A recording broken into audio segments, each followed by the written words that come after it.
Car യാത്രക്കാരും lorry ഡ്രൈവറും തമ്മിലുള്ള തർക്കത്തിൽ ഇരുകൂട്ടർക്കുമെതിരെ കേസെടുത്ത് പോലീസ്. ചൊവ്വാഴ്ച രാത്രി തട്ടാമലയ്ക്കടുത്തായിരുന്നു ഇരുകൂട്ടരും തർക്കത്തിലേർപ്പെട്ടത്. കാറിൽ യാത്ര ചെയ്ത വനിതാ പഞ്ചായത്ത് അംഗത്തിനോടും ഭർത്താവിനോടും അപമര്യാദയായി പെരുമാറുകയും ലോറി കൊണ്ട് കാറിൽ ഇടിക്കാൻ ശ്രമിക്കുകയും ചെയ്തെന്ന പരാതിയിലാണ് ലോറി ഡ്രൈവർക്കെതിരെയും ലോറി വഴിയിൽ തടഞ്ഞ് ഡ്രൈവറെ ആക്രമിച്ചെന്ന പരാതിയിൽ കണ്ടാലറിയാവുന്ന 8 പേർക്കെതിരെയും കൊട്ടിയം പോലീസ് കേസെടുത്തത്. ടാങ്കർ ലോറി ഡ്രൈവർ തൃശൂർ സ്വദേശി ജോസി തോമസിനെതിരെയും ഇയാളെ മർദ്ദിച്ചെന്ന പരാതിയിൽ കണ്ടാലറിയാവുന്ന 8 പേർക്കെതിരെയുമാണ് കേസെടുത്തത്. ചൊവ്വാഴ്ച രാത്രി 10:30 തട്ടാമലയിലായിരുന്നു സംഭവങ്ങളുടെ തുടക്കം.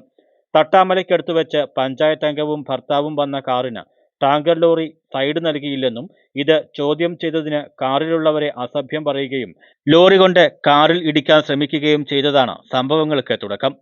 തർക്കത്തിന് ശേഷം പോയ ലോറി മേവറത്തിനടുത്ത് വെച്ച് ഒരു കൂട്ടം ആൾക്കാർ തടഞ്ഞു നിർത്തി മർദ്ദിച്ചതായാണ് ഡ്രൈവർ പോലീസിന് പരാതി നൽകിയത്. ഇരുകൂട്ടരുടെയും പരാതിയിൽ പോലീസ് കേസെടുത്ത് അന്വേഷണം ആരംഭിച്ചു. ന്യൂസ് ബ്യൂറോ, കൊല്ലം.